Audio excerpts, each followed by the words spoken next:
তোদের কাছে আমার একটা প্রশ্ন, ঠিক আছে? ইলিয়াসকে তুমি বলো একজন ইউটিউবার, মানে 2 টাকার ইউটিউবার, ঠিক আছে? বুঝলাম 2 টাকার ইউটিউবার। আওয়ামী লীগ নির্বাচনে কি কি করেছিল সেগুলা দেখিয়েছিল এই ইলিয়াস, যার কারণে তার দেশ ছাড়তে হয়েছে। হ্যাঁ, আর তুমি ধরো যে সেই আওয়ামী লীগের পাও চারটা, তারপরে ধরো যে বিপি পদ বহাল রাখছো, ঠিক আছে? তোমারে কিছু বলে নাই, দেশে দেখাইছে যে তোমার মাধ্যমে যে গণতন্ত্র প্রতিষ্ঠা করে রাখছে, সবাইরে কথা বলার অধিকার দিয়ে রাখছে, এগুলা মানে বাস্তবায়ন করার জন্য তোমাকে মানে ওতপ্রোতভাবে ব্যবহার করছে এই শেখ হাসিনা। ইলিয়াস তো তোমার সবকিছু ফাঁস করে দিছে, ঠিক আছে? সব এখন পর্যন্ত করে নাই, কিন্তু ট্রেলার অলরেডি ফাঁস করছে। তাহলে বলতো ইলিয়াসের কাছে কি কি আছে? তো ইলিয়াস যদি 2 টাকার ইউটিউবার হয়ে থাকে, এই দেশটারে যদি ইলিয়াস চায় যে এই দেশে মানে অরাজকতা সৃষ্টি করতে, তাহলে তুমি ইলিয়াসের যে ধরো যে কোনো মানে যদি তার কোনো ল্যাকিং সাইড থাকে, সে যদি খারাপ কোনো কাজ করে থাকে, যেমন সে তোমার ট্রেলার মানে ধরো যে উপস্থাপন করছে মানুষের সামনে, আমরা চাই তুমিও তার ট্রেলার উপস্থাপন করো। তুমি তো সেগুলো পারতেছো না, ঠিক আছে? তাহলে তুমি ইলিয়াসকে কেন মানে ধরো যে 2 টাকার ইউটিউবার বলো, এটা ওটা বলো, ঠিক আছে? ধরো যে তুমি হচ্ছে এই দেশটা, ঠিক আছে? ধরো যে তুমি ইসরায়েলের সাথে, ঠিক আছে, ইসরায়েলের রাষ্ট্রদূতের সাথে তুমি আলাদাভাবে ইসরায়েলের সাথে তারপরে ধরো যে আলোচনা করো। হ্যাঁ, তাদের কাছ থেকে মোসাদ নাকি সেই বাহিনীর ধরো যে গাড়ি তৈরি করতে চাও বাংলাদেশের মতো জায়গায়, মুসলিম কান্ট্রিতে, যে ইহুদিরা লক্ষ লক্ষ কোটি কোটি মানে মুসলমানদের মারার জন্য সবসময় তারা মনে করে মুসলমানদের, ঠিক আছে, পশুর মতো মনে করে, পশুর মতো গুলি করে বোমা মারে তারপরে মানে মারতেছে। তুমি তাদের সাথে আলোচনা করে বাংলাদেশে তারপরে আমি আসলে আমার মানে বুঝে আসে না যে জনাব তারেক রহমান কিভাবে তোমার মতো এই রকমের একটা লোককে প্রতিমন্ত্রী বানায়। আমার বুঝে আসে না, আমি বিএনপি করি তারপরেও আমার বুঝে আসে না, ঠিক আছে? মানে মানে কি বলবো, তুমি যে আসলে কি সেটা তো ধরো যে এই তো প্রমাণ হয়ে গেছে। তোমার শালা ব্যস্ত, ঠিক আছে, পাঙ্গাস মাছ, আর পাঙ্গাস মাছ বেচতে এখন কোটি কোটি টাকার মালিক হয়ে গেল। মানে সম্পদের কোনো অভাব নাই। এগুলো কোথা থেকে আসছে আসলে সাধারণ জনগণ জানতে চায়, এগুলো কোথা থেকে আসছে। তুমি এটা নিজে, ঠিক আছে, ধরো যে অনলাইনে এসে বিবৃতি দাও যে তোমার শালা কি আলাদিনের চেরাক পাইছে, তোমার বাবা কি আলাদিনের চেরাক পাইছে, মানে তোমার যে আত্মীয় স্বজন আছে এরা কোথায় আলাদিনের চেরাক পাইছে, এগুলা তুমি আসলে জনগণের সামনে প্রকাশ করো। সমস্যা নাই, জনগণের সামনে তুমি প্রকাশ করো যে কোন আলাদিনের চেরাকের জন্য, ঠিক আছে, যে তুমি মানে এত কোটি কোটি টাকা তোমার আত্মীয় স্বজন মানে পাইছে। আমরা জানতে চাই, আমাদের জানতে চাওয়াটা কি অন্যায়? হ্যাঁ, আমরা যদি জানতে চাই সেটা কি অন্যায় হবে? ইলিয়াস তোমার ট্রেলার দেখাইছে, তুমি ইলিয়াসের ট্রেলার দেখাও, তারপরে আমরা বলবো যে ইলিয়াস, ঠিক আছে, যে এই দেশে অরাজকতা সৃষ্টি করতে চাই, এই দেশের পক্ষে ইলিয়াস কাজ করে না, এই দেশের পক্ষে ইলিয়াস কাজ করে না, তারপরে এই দেশে রইতে পারে না, থাকতে পারে না। তুমি হয়তো 2-1 পিঠান খাইছো যখন আমরা তোমার দলের জন্য, ঠিক আছে, মানে আমরা মনে মনে ভাবতাম এই দেশের প্রধানমন্ত্রী বানাইতে হবে তোমার একদিন, ঠিক আছে? কিন্তু তোমার যে কার্যকলাপ আর তোমার যে মানে মানে সিস্টেম কোয়ালিটি মানে দেখা আসলে আমরা মানে আগে যে ভাবতাম সেগুলো আসলে আমাদের ভুল ধারণা ছিল। হ্যাঁ, দেশের জনগণই তোমাকে মানে ধরো যে প্রতিহত করবে কোনো একদিন। তুমি মনে রাখো, যারা এখন তোমার দিয়ে সুবিধা ভোগ করতেছে, ঠিক আছে, এর মানে আল্লাহ তাআলা ছাড় দেয় কিন্তু ছেড়ে দেয় না। এই যে টাকাগুলো, এই যে মানুষের সবকিছু আত্মসাৎ করতেছে তোমার আত্মীয় স্বজন, তুমি তারপরে তাদের ই করতেছো। তুমি যে বাসায় ভাড়া থাকতা, তুমি সেই বাসাটারও তোমার বললে দাবি করতেছো। হ্যাঁ, তুমি এখন একটা দেশের মানে প্রতিমন্ত্রী, মানে আমাদের প্রতিনিধি। তুমি তোমার ব্যাপারে এইসব কেন ঘটবে? উল্টাপাল্টা কথাবার্তা বাদ দাও, ঠিক আছে? গণতন্ত্রে মানে যেভাবে গণতন্ত্র প্রতিষ্ঠা করা যায় সেইভাবে গণতন্ত্র প্রতিষ্ঠা করো। তোমার আত্মীয় স্বজন কোথা থেকে এই টাকাগুলোর সোর্স কিভাবে ইনকাম করছে, ঠিক আছে? যেহেতু ইলিয়াস দেখাইছে যে কি মানে এরা এইভাবে মানে কলা ফুলে কেলাগাছ হয়ে গেছে, এখন এই কেলাগাছের, ঠিক আছে, প্রত্যেকটা খোল বাগল, ঠিক আছে, মানে খুলে খুলে তুমি দেখাও।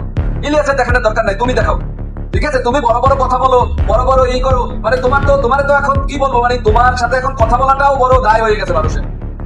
মানে পিছনের ইতিহাস তারা ভুলে যায়, ঠিক আছে?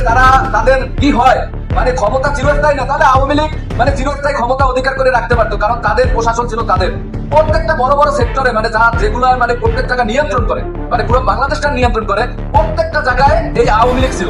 একটা চাকরি নিতে হইলে মানে এটা বেসরকারি প্রতিষ্ঠানেও যদি চাকরি নিতে হইতো, ঠিক আছে, তাহলে সে আওয়ামী লীগের কোনো পোস্টে আছে কিনা তার সার্টিফিকেট উঠাই নিয়ে যাওয়া লাগতো। মানে ছাত্র দলের সে কর্মী ছিল কিনা বা ছাত্র দলে তার কোনো পোস্ট ছিল কিনা, এগুলো দেখে দেখে তারপরে চাকরি দেওয়া হয়েছে। তারপরেও কিন্তু এই আওয়ামী লীগ টিকে থাকতে পারে নাই। তুমি কি মনে করো যে তুমি টিকে থাকতে পারবা? আমার মতে তোমার এই মানে ধরো যে এই যে মানে তুমি করতেছো, তুমি যে কি ভাবতেছো আসলে মানে কি ভাবতেছো, এটা আমরা চিন্তা করতে পারি না। দেশের জনগণ চায় যে তুমি তাদের দেশের মানে সবার কাছে মানে তাদের দাবিগুলা, যে একটাই দাবি যে তুমি এই কথাগুলো মানে ইলিয়াস যেগুলো মানে বলছে এগুলো প্রমাণ করো যে আমার কেউ এগুলো করে নাই, ঠিক আছে? তুমি প্রমাণ করা বাদ দিয়ে তুমি তাদেরকে 2 টাকার মানে ধরো যে ইউটিউবার বলো ই বলো।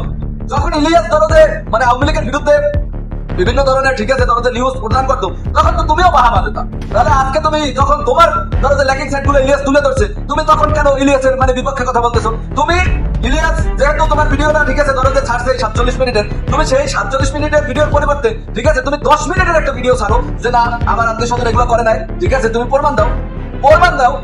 আমাকে বলো যে কোন আলাদিনের চেরাগ পেলে একজন পাঙ্গাস বিক্রেতা কোটি কোটি টাকার মালিক হয়ে যেতে পারে, মানে মানে বিশাল সম্পদের অধিকারী হয়ে যেতে পারে। এই সম্পদ কোথা থেকে আসে? হ্যাঁ, তুমি প্রতিমন্ত্রী হয়েছো, হ্যাঁ তোমার চলাফেরা ঠিক আছে তোমার সেই আগের কারিকুলাম থেকে অনেক উন্নত হবে, সেটা স্বাভাবিক। আমরা তোমাকে নিয়ে কথা বলতেছি না, আমরা কথা বলতেছি তোমার আত্মীয় স্বজন গুলো কিভাবে এই ব্যাকগ্রাউন্ডে গেল এই অল্প সময়ের ভিতরে, কোন আলাদিনের চেরাকে এই মানে ধরো যে এই স্থানে তারা গেল। তো তুমি এটা মানে প্রমাণ করো ভাই, আমার তো বুঝে আসে। হ্যাঁ, তুমি তোমার যা মনে করতেছো, আর এই যে তোমার যে রাশেদ, হ্যাঁ রাশেদ যে কথাবার্তা বলতেছে সেটা মানে দেশের জনগণ এখন হয়তো বা শুনতেছে। হ্যাঁ, কারণ আমাদের প্রধানমন্ত্রী তোমাদের কিছু বলতেছে না। তবে মনে রাখো, তোমরা এই বিএনপি রে মানে ভালো পাইতেছো না, তোমরা বিএনপি রে ডুবাই দিতেছো, বিএনপির নামকে অক্ষুণ্ণ করতেছো। আরো কিছু মন্ত্রী এমপি আছে যারা অক্ষুণ্ণ করতেছে, মানে যারা বিএনপি কে ডুবাই যাওয়ার জন্য যা যা করার দরকার সেগুলো করতেছে। মানে লোকজনের মনে এখন একটাই প্রশ্ন, আওয়ামী লীগ থাকতে ভালো ছিলাম, এই প্রশ্নটা তোমরা মানে এখানে আন্নে তুলে ধরছো। হ্যাঁ, তোমরা তুলে ধরছো। এই ইলিয়াস আমি দেখি নাই এখন পর্যন্ত যে ইলিয়াসের একটা অন্যায়, কোথায় অন্যায়টা করছে ইলিয়াস, সেই অন্যায়টা তুমি তুলে ধরো ভাই। তা তো পারতেছো না, তাহলে ইলিয়াসের নামে উল্টা পাল্টা কথাবার্তা বলা ছাইড়া দিয়া তারপরে তোমার মানে কিভাবে যদি আগে মানে এখন পর্যন্ত যা করছো ওইখানেই স্টপ হও, স্টপ হয়ে যাও। হ্যাঁ, স্টপ হয়ে যাও। তারপরে আমরা দেখতে চাই যে মানে অর্থ সম্পদ গুলো মানুষের লুণ্ঠন করছো সেগুলো মানে আবার মানুষের দিয়ে দাও, দিয়ে দাও ভাই, ঠিক আছে ভালো হয়ে যাও। তাহলে এই দেশে তোমার নাম অক্ষুণ্ণ থাকবে, নয়তো তোমার নাম চিহ্ন এই দেশে থাকবে না, তুমি মনে রেখো। কারণ ক্ষমতা চিরস্থায়ী না। আজকে শেখ হাসিনার কারণে শেখ মুজিব যে মানে ধরো যে যেভাবে শেখ মুজিবের তো মানে স্বাধীনতা যুদ্ধে অবদান নাই এই কথা যে বলবে এটা হচ্ছে মানে সে আসলে কুলাঙ্গার, শেখ কুলাঙ্গার। শেখ মুজিবের অনেক অবদান ছিল, হ্যাঁ জিয়াউর রহমানের অবদান ছিল, শেখ মুজিবের অবদান ছিল এবং এই দেশের সাধারণ মানুষের অনেক অবদান ছিল, কিন্তু সেইটার মানে ধরো যে মানে পুরাই নষ্ট করে দিয়েছে শেখ মুজিবের মানে অবদান পুরাই নষ্ট করে দিয়েছে তার সন্তান শেখ হাসিনা। তো দেখো কি হয়েছে। আর তোমার যারা সাথে এখন সঙ্গবাঙ্গ তোমার আত্মীয় স্বজন যারা মানে খেলা বইলা কলা গাছ হইতেছে, এরা তোমাকে মানে ধরো যে ডুবাই দিতেছে। আর তুমি ডুবতে যাইও না, আমরা চাই এখনো সময় থাকতে ভালো হয়ে যাও এবং ধরো যে এইসব উল্টাপাল্টা কথাবার্তা বাদ দিয়ে সুস্থ রাজনীতি করো এবং তোমার যারা আশেপাশে ঠিক আছে আত্মীয় স্বজন আছে যারা এই টাকাগুলো মানুষের আত্মসাৎ করছে তা মানুষের কাছে বুঝাইয়ে দাও এবং তাদেরকে কোনো প্রশ্রয় দিও না। তাহলে তুমি আজকে প্রতিমন্ত্রী, কালকে বড় আরো কোনো মন্ত্রী হবা, এমন একদিন হইতে পারে তুমি দেশের প্রধানমন্ত্রী হতে পারবা, কিন্তু তোমার যে পরিস্থিতি তাতে তুমি প্রধানমন্ত্রী তা হওয়া অসম্ভব হয়ে দাঁড়াবে। তো তাই এখনই সময় থাকতে ঠিক হয়ে যাও, ঠিক আছে এখনো বলতেছি ঠিক হয়ে যাও, ইনশাআল্লাহ আমরা তোমাদের সাপোর্ট করবো, ঠিক আছে এখনো সাপোর্ট করবো।